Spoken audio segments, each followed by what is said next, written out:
एक गुरु का एक शिष्य अपने गुरु की तरह बनना चाहता था। गुरु भी अपने शिष्य को अपने से भी महान बनता हुआ देखना चाहते थे, इसीलिए उन्होंने सब तरह की शिक्षा उसे दी। लेकिन शिष्य को तो बहुत जल्दी बहुत बड़ा बनना था। उसे हमेशा लगता कि गुरु उसे सब कुछ नहीं बता रहे, इसीलिए वो सफल नहीं हो पा रहा।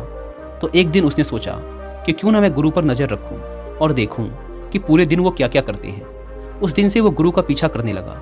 उन्हें पूरे दिन छुप छुप कर देखता रहता। सुबह उठने से लेकर रात सोने तक गुरु क्या क्या करते थे, कहाँ जाते थे, कैसे ध्यान करते थे, कैसे भोजन करते थे, क्या बोलते थे, कैसे चलते थे, कैसे उठते बैठते और सोते थे, इन सभी गतिविधियों को उनका शिष्य पूरे दिन छुप छुप कर देखता रहता। उसने भी वही सब करना शुरू कर दिया जो गुरु अपनी दिनचर्या में करते थे। उसने हर एक काम में हूबहू गुरु की नकल करनी शुरू कर दी। एक सुबह नदी की ओर जाते हुए गुरु ने देखा कि उनका शिष्य उनके साथ साथ चल रहा है। उसने भी उसी घाट में स्नान किया जिस घाट में रोज गुरु स्नान किया करते थे। वह भी उस चट्टान के पास पहुंचा जिसमें बैठकर गुरु हर सुबह ध्यान किया करते थे, और गुरु के बैठने से पहले ही वह उस चट्टान पर जाकर बैठ गया और ध्यान करने लगा। यह देखकर गुरु मुस्कुराए और वहीं पास की ही एक दूसरी चट्टान पर बैठकर ध्यान करने लगे। शिष्य ने सोचा कि गुरु कुछ बोलेंगे, लेकिन जब थोड़ी देर तक कोई आवाज न आई तो उसने आंख खोलकर देखा कि गुरु तो दूसरी चट्टान पर बैठकर ध्यान कर रहे हैं। उसने सोचा कि शायद महीने में किसी एक दिन गुरु दूसरी चट्टान पर बैठकर ध्यान करते होंगे। शिष्य की ऐसी हरकतों को देखकर गुरु समझ गए कि उनका शिष्य उनकी तरह बनने के लिए अंधा होकर उनकी नकल उतार रहा है। इसीलिए गुरु एक दिन एक पेड़ की डाल पर बैठकर सो गए। शिष्य ने सोचा कि शायद रात में पेड़ की डाल पर बैठकर सोने से कोई प्रभाव पड़ता होगा, इसीलिए वो भी उसी पेड़ की दूसरी डाल पर जाकर सो गया। रात में कुछ गिरने की आवाज आई। आवाज सुनकर गुरु की आंखें खुली तो देखा कि शिष्य पेड़ से नीचे गिर पड़ा है और चिल्ला रहा है। गुरु ने जाकर शिष्य को उठाया और कहा कि जब जब भी तुम बिना सोचे समझे किसी दूसरे के रास्ते पर चलोगे या उसकी नकल करने की कोशिश करोगे, तब तब तुम ऐसे ही गिरोगे जैसे आज गिरे हो। शिष्य ने कहा, गुरुदेव, मैं तो सिर्फ आपकी तरह बनने का प्रयास कर रहा था। गुरु ने कहा, अगर तुम बंदर की तरह नकल करने लगोगे तो हो सकता है कि बहुत प्रयास करने के बाद उस काम को करने लगो जैसे बंदर करते हैं। पर क्या इंसान होने के बावजूद बंदर होना उचित होगा? शिष्य ने कहा, नहीं गुरुदेव, इंसान बनना ही ज़्यादा उचित है। शिष्य ने कहा, लेकिन गुरुदेव, मैं अपने मकसद में कैसे कामयाब हो सकता हूँ? कैसे खुद को जान सकता हूँ, पहचान सकता हूँ? मैं तो बस यह जानने का प्रयास कर रहा था कि दिन भर आप क्या करते हैं। शायद उससे मुझे मेरे प्रश्नों का उत्तर मिल जाए, एक नया रास्ता दिख जाए। गुरु ने कहा, जिस प्रकार शरीर को चलाने के लिए भोजन की आवश्यकता होती है, भोजन अगर शुद्ध और पौष्टिक है तो शरीर भी शुद्ध और ऊर्जावान बनेगा। शरीर को आसानी से बीमारियां नहीं घेरेंगी और वह मजबूत व स्वस्थ होगा। फिर हम जैसा चाहें शरीर से वैसा काम करवा सकते हैं। लेकिन अगर तुम सड़ा गला और बासी खाना खाओगे तो तुम्हारे शरीर के साथ क्या होगा? शिष्य ने कहा, हमारा शरीर बीमार पड़ जाएगा और कमजोर हो जाएगा। गुरु ने कहा, ठीक इसी प्रकार हमारे मन की भी शक्ति होती है, और इसमें इतनी शक्ति होती है कि इससे कुछ भी किया जा सकता है, कुछ भी बना जा सकता है, अपने आप को जाना जा सकता है, पहचाना जा सकता है। लेकिन इस मन की शक्ति को नापा नहीं जा सकता, तौला नहीं जा सकता। शिष्य ने कहा, गुरुदेव, आप तो इतने बड़े ध्यानी हैं, ज्ञानी हैं, इसीलिए आपके पास मन की शक्तियाँ हैं जिनका उपयोग भी आप कर सकते हैं। लेकिन अगर हम करने का प्रयास करें तो कुछ भी नहीं होता। गुरु ने कहा, शक्ति तो तुम्हारे पास भी उतनी ही है जितनी मेरे पास या किसी और के पास है। शिष्य ने कहा, तो गुरुदेव, फिर हम सभी लोग कामयाब क्यों नहीं होते? हमारे जैसे बहुत से लोग हमेशा सफल होते रहते हैं। आखिर ऐसा क्यों होता है गुरुदेव? गुरु ने कहा, क्योंकि मन की शक्तियों का लोग सही तरीके से उपयोग नहीं कर पाते, बल्कि मन की शक्तियाँ उनका उपयोग कर लेती हैं। जो मन की शक्तियों को समझ गया वो ज्ञानी बन गया।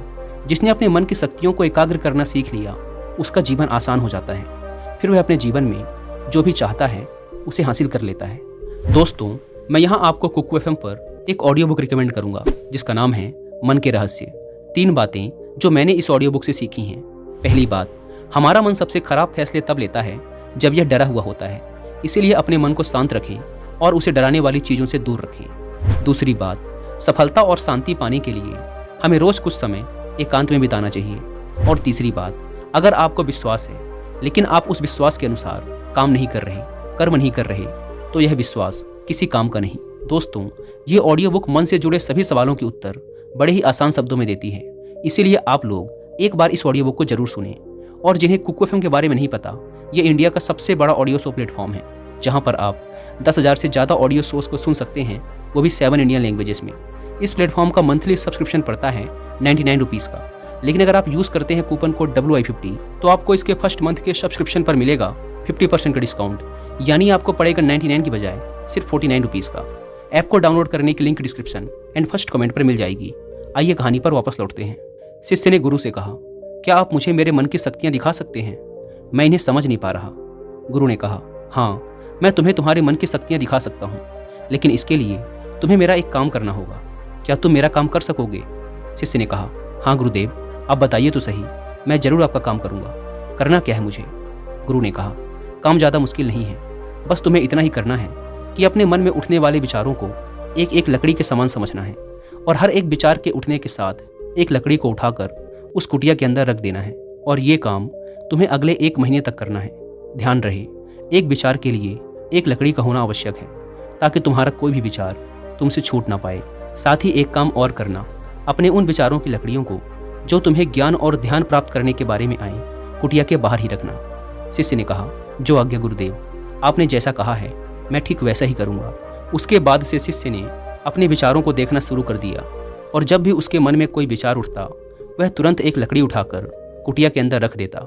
ऐसा करते करते 1 महीने का समय बीत गया तो शिष्य गुरु के पास जाकर बोला, गुरुदेव, 1 महीने का समय बीत चुका है और मैंने ठीक वैसा ही किया है जैसा आपने कहा था।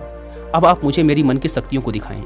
गुरु शिष्य के साथ उस कुटिया में गए जहाँ उसने लकड़ियों को इकट्ठा किया था। गुरु ने देखा कि पूरी कुटिया छोटी छोटी लकड़ियों से भरी हुई है, यहाँ तक कि कुछ लकड़ियाँ कुटिया के बाहर भी गिरी हुई हैं। गुरु ने पूछा, तुम्हारे ज्ञान और ध्यान के विचारों वाली लकड़ियाँ कहाँ हैं? शिष्य ने बाहर पड़ी कुछ लकड़ियों को गुरु के सामने लाकर रख दिया और कहा, यही हैं ज्ञान और ध्यान के विचारों की लकड़ियाँ। गुरु ने उन लकड़ियों को गिनने के लिए कहा। जब शिष्य ने उन लकड़ियों को गिना तो वो सिर्फ 24 लकड़ियाँ ही थी। गुरु ने कहा, अब बस तुम्हें एक काम और करना है, क्या तुम कर सकोगे? शिष्य ने कहा, जी गुरुदेव, आप आज्ञा तो दें। गुरु ने कहा, ये लकड़ियाँ जो तुमने इकट्ठा की हैं, इन्हें एक साथ बांधकर उस नदी में फेंक कर आओ। गुरु की यह बात सुनकर शिष्य घबरा गया और बोला, गुरुदेव, ये कैसे संभव है? भला इतनी लकड़ियों का भार मैं कैसे उठा पाऊंगा? गुरु ने कहा, क्यों नहीं उठा पाओगे? जब इतने सारे विचारों का भार उठाकर घूम रहे हो तो इन लकड़ियों को क्यों नहीं उठा सकते? शिष्य ने कहा, लेकिन गुरुदेव, विचारों में कहाँ वजन होता है? गुरु ने कहा, विचारों में भी वजन होता है। देखो, तुम्हारे फालतू के विचारों के बोझ तले तुम्हारे काम के विचार, ज्ञान और ध्यान के विचार कितने से हैं। तुमने अपने मन की सारी शक्तियाँ इन बेकार के विचारों में लगा रखी हैं जो इस कुटिया में भरी पड़ी हैं, और सिर्फ 24 लकड़ियों के सहारे ही तुम ध्यान और ज्ञान को प्राप्त करना चाहते हो। शिष्य को अपनी गलती का आभास हुआ। उसने कहा, आप ठीक कह रहे हैं गुरुदेव, लेकिन अब मुझे करना क्या है? गुरु ने कहा, अगर तुम अपने ज्ञान और ध्यान की तरफ बढ़ना चाहते हो, अगर यही तुम्हारा लक्ष्य है, तो इन फालतू के विचारों को नदी में बहा दो।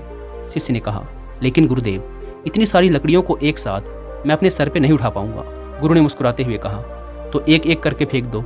1 महीने में, 2 महीने में, 1 साल में, 2 साल में, जितना भी समय लगे लगाओ, लेकिन इन फालतू के विचारों को अपने मन से, अपने दिमाग से बाहर फेंक डालो। याद रहे, एक विचार छूटने पर सिर्फ एक लकड़ी को ही नदी में फेंकना है। शिष्य ने जिन लकड़ियों को सिर्फ 1 महीने में इकट्ठा कर लिया था, उन्हें फेंकने में उसे 3 साल का समय लग गया।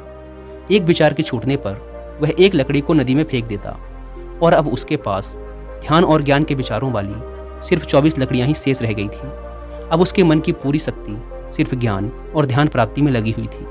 कोई भी बेकार का विचार उसके मन में शेष नहीं बचा था। एक दिन ध्यान करते हुए अचानक वह उठा और गुरु के पास जाकर बोला, गुरुदेव, ऐसा लग रहा है जैसे मैं कहीं अटक गया हूँ और अब मैं आगे नहीं बढ़ पा रहा हूँ। गुरु ने कहा, अब उन 24 लकड़ियों को छोड़ने का समय आ गया है, छोड़ दो उन्हें। शिष्य ने उन 24 लकड़ियों को छोड़ने में 1 साल का समय लगा दिया और जब उसने आखिरी लकड़ी को नदी पर छोड़ा तो वह वहीं पर बैठ गया और बैठा ही रहा। सुबह से शाम हो गई तो गुरु उसे ढूंढते हुए नदी पर आए। शिष्य की आंखों में देखते ही गुरु समझ गए कि वह संपूर्ण शांति में खेल रहा है। शिष्य ने गुरु की तरफ देखा, लेकिन किसी ने कुछ नहीं बोला और दोनों एक दूसरे की तरफ देखते हुए चुपचाप वहां से चले गए। दोस्तों, हमारी शक्ति लाखों करोड़ों विचारों के रूप में बिखरी पड़ी है। इसमें से कुछ अच्छे विचार हैं और कुछ बुरे। हमें बस अपने अच्छे विचारों को पकड़ना है, क्योंकि अगर हमने अपने अच्छे विचारों को नहीं पकड़ा तो बुरे विचार तुरंत हमारे मन पर कब्जा करना शुरू कर देंगे और हम नकारात्मकता की ओर खींचे चले जाएंगे। गौतम बुद्ध कहते हैं कि जब भी आपके मन में कोई अच्छा विचार आए तो तुरंत उस विचार को पकड़ लो और उस पर काम करना शुरू कर दो। मन की शक्तियों का उपयोग करना बहुत ही आसान है, बस हमें उसी पर ध्यान देना है जो हम करना चाहते हैं, लेकिन हम एक साथ बहुत सी चीज़ों पर ध्यान देने लगते हैं, जिससे हमारा मन उस काम से डिस्ट्रैक्ट होने लगता है और हमारे मन की सारी शक्तियाँ बिखर जाती हैं। दोस्तों, उम्मीद करता हूँ कि आपको इस कहानी से बहुत कुछ सीखने को मिला होगा। और जाने से पहले एक बार फिर याद दिला दूँ कि कुकू FM पर मन के रहस्य ऑडियो बुक को सुनना ना भूलें और मंथली सब्सक्रिप्शन पर 50% डिस्काउंट के लिए आप WI50 कूपन कोड का इस्तेमाल भी कर सकते हैं। धन्यवाद।